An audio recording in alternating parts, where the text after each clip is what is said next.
আসসালামু আলাইকুম প্রিয় শিক্ষার্থী, কেমন আছো তোমরা? আশা করি ভালো আছো।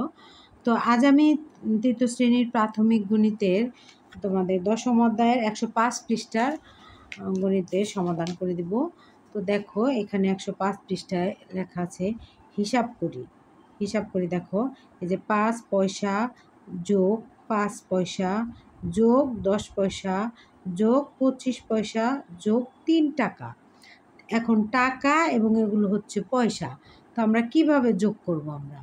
এটা তো আমাদের কিভাবে যোগ করতে হবে দেখো,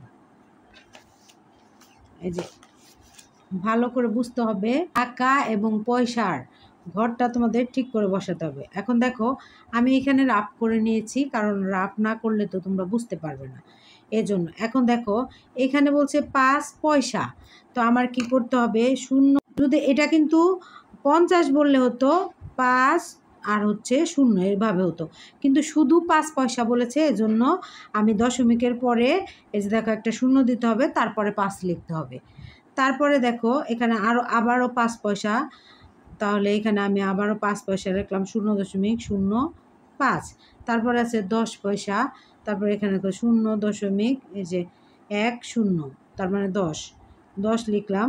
তারপরে 25 পয়সা, তাহলে 0.25, 0.25, তাহলে এখানে দেখো 25 মানে 25 লিখলাম। তারপর হচ্ছে 3 টাকা। এখন টাকার ঘরটা হবে দশমিকের আগে। টাকার ঘরটা কোথায় লিখতে হবে? দশমিকের আগে। তাহলে এই যে শূন্যগুলো যে দিয়েছি, এখানে আমি 3 দিব। তো তোমরা বলতে পারো শূন্য কোথা থেকে আসলো? আমরা শুধু 5 পয়সাটা তো আমরা কিভাবে লিখব? দশমিক দিয়ে আমাদের লিখতে হবে। তাহলে শূন্য দিয়ে, তারপরে দশমিক দিয়ে, তারপরে 5। যদি বলতো 15 পয়সা, তাহলে কিন্তু এখানে আমি 1 দিতাম, এখানে 5 দিতাম। এর জন্য দশমিকের পরে এখন শুধু একটা ঘর আমি বসাইলে তো 50 হয়ে যাবে, এজন্য 0.05 দিতে হবে। 5 পয়সা লিখতে গেলে, শুধু একটা সংখ্যা লিখতে গেলে শূন্য দিতে হবে। যেমন 6 পয়সা, 7 পয়সা, 8 পয়সা, 9 পয়সা, তাহলে 0.8, 0.9 এভাবে লিখতে হবে। তারপরে দেখো যে যেমন 10, এখানে 10 পয়সা, 0.10 বা 10, তাহলে এখানে কিন্তু আমি আর কোনো শূন্য বসাইনি, 1 দিয়ে শূন্য দিচ্ছি, 10 পয়সা। তারপরে 25 পয়সা, তাহলে 0.25। তাহলে পয়সা বললেই আমার কি করতে হবে? দশমিকের পরে লিখতে হবে। যত পয়সাই বলুক, দশমিক দিয়ে তারপরে পয়সা, কত পয়সা সেই কত পয়সা লিখতে হবে। তারপরে এখানে বলেছে 3 টাকা, তাহলে 3 টাকা, টাকাটা হচ্ছে যে দশমিকের আগে বসাতে হবে। তাহলে এখানে আমি কি লিখব? 3 দশমিক, তারপরে যে 0 দিবা। এই যে দশমিকের উপর দুইটা ঘর না, এই জন্য এখানে 2টা শূন্য দিবা। তাহলে যদি এখানে থাকতো 1 টাকা 5 পয়সা, তাহলে লিখতা 1.05। আবার যদি থাকতো 1 টাকা 50 পয়সা, তাহলে কি লিখতা 1.50, এভাবে লিখলে হতো। তো আশা করি এটা বুঝতে পেরেছো। এখন আমি যোগ করব। দেখো, এই 5 আর 5 কত? 10, 10 আর 5 কত? 15। আর 15-র সাথে এই শূন্যগুলো যোগ করলে কত হয়? 15ই হয়। 15-র কত হবে? 5, হাতে কত থাকবে? 1। এই একটা এটার সাথে যোগ করো, 2 আর 1 3, 3 আর 1 কত? 4। তাহলে এখানে 4 বসাবো, এই দশমিকের বরাবর দশমিক বসাবো। তারপরে কি 0 আর 3 যোগ করলে, মানে এই শূন্যগুলোর সাথে 3 যোগ করলে 3ই হবে। তো আশা করি বুঝতে পেরেছো। তারপরেরটা দেখো, এইভাবে তোমরা সবাই করবে। এখানে দেখো সে 1 পয়সা, 10 পয়সা, 50 পয়সা, 2 টাকা, 5 টাকা। তাহলে এখানে আমি কিভাবে লিখেছি দেখো। তাহলে এখানে কিন্তু আরেকটা দেখা দিই, এইটা কিন্তু আমি যে 3.45 মানে 4 5, তাহলে আমি এখানে হচ্ছে 3 টাকা 45 পয়সা, অর্থাৎ দশমিকের আগে যেটা সেটা হবে টাকা, আর দশমিকের পরে যে সংখ্যাটা সেটা হবে কি? পয়সা। এই যে এখানে লিখেছি 3 টাকা 45 পয়সা। তারপরে দেখো এটা, তাহলে 1 পয়সা আমি কীভাবে লিখবো? 0.01। তারপরে দেখো 10 পয়সা কীভাবে লিখবো? 0.10। তারপরে 50 পয়সা কীভাবে লিখবো? 0.50। তারপরে দেখো 2 টাকা কীভাবে? 2 দশমিক, তাহলে টাকার ঘরটা দশমিকের আগে হবে। টাকা যে যত টাকা বলবে সেটা দশমিকের আগে লিখতে হবে। তাহলে কি করতে হবে? এটা এই যে দশমিকের আগে 2, তারপরে 0. তারপর হচ্ছে 5 টাকা, তাহলে কি করতে হবে? 0, তারপরে এই যে 5 দশমিকের আগে 5 বসাতে হবে। তাহলে এখন আমি যোগ করব, এই যে এই শূন্যগুলোর সাথে 1 যোগ করলে 1, তারপরে 5 আর 1 কত? 6, আর এই 0 যোগ করলে 6 হবে।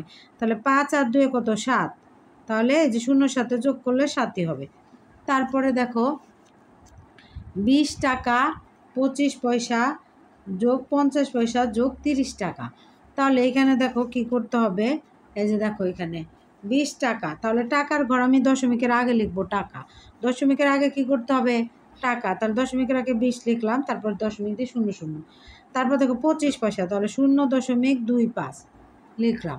তারপরে 50 পয়সা 0.50, 0.50 পয়সাটা হবে দশমিকের পরে।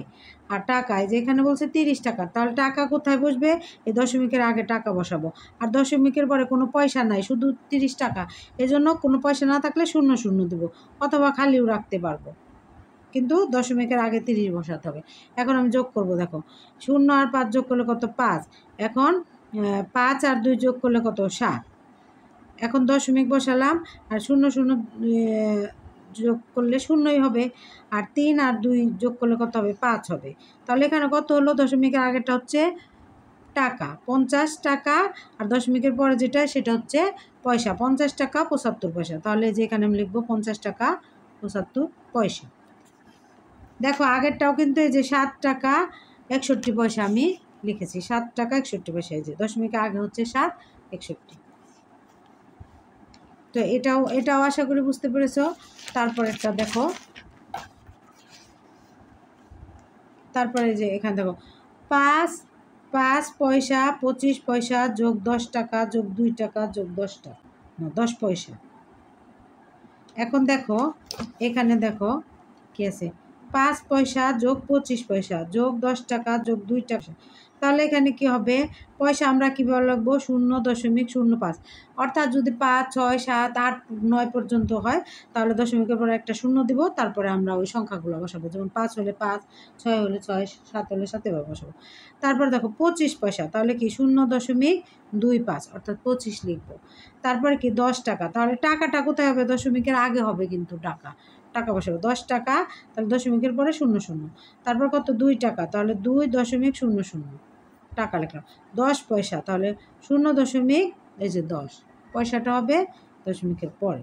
এখন দেখো এটা যোগ করো, 5 আর 5 যোগ করলে কত 10, 10-এ 0, হাতে কত রইলো 1, তাহলে 2 আর 1-এ 3, 3 4 5, এই যে না সরি, এখন এখানে দেখো 5 আর 5-এ 10, 10-এর কত হবে 0, হাতে 1, 1 আর 1-এ 2, 2 আর 2 কত 4। এখন এইখানে দশমিক আছে, দশমিক বসাবো। তারপর দেখো এই যেগুলো সব 0, এই শূন্যগুলোর সাথে 2 যোগ করলে কত হবে 2 হবে, আর এখানে আছে 1, 1 হবে।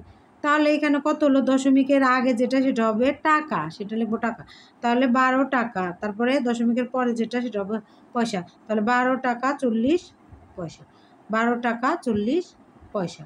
তো আশা করি তোমরা বুঝতে পেরেছো, সাবস্ক্রাইব করেছো, তাদেরকে অসংখ্য ধন্যবাদ। এবং যারা এখনও পর্যন্ত আমার চ্যানেলটি সাবস্ক্রাইব করনি তাদেরকে সাবস্ক্রাইব করার জন্য অনুরোধ করছি। তো ভালো থাকবে সবাই, পরবর্তী ভিডিও দেখার জন্য আমন্ত্রণ রইল। আল্লাহ হাফেজ।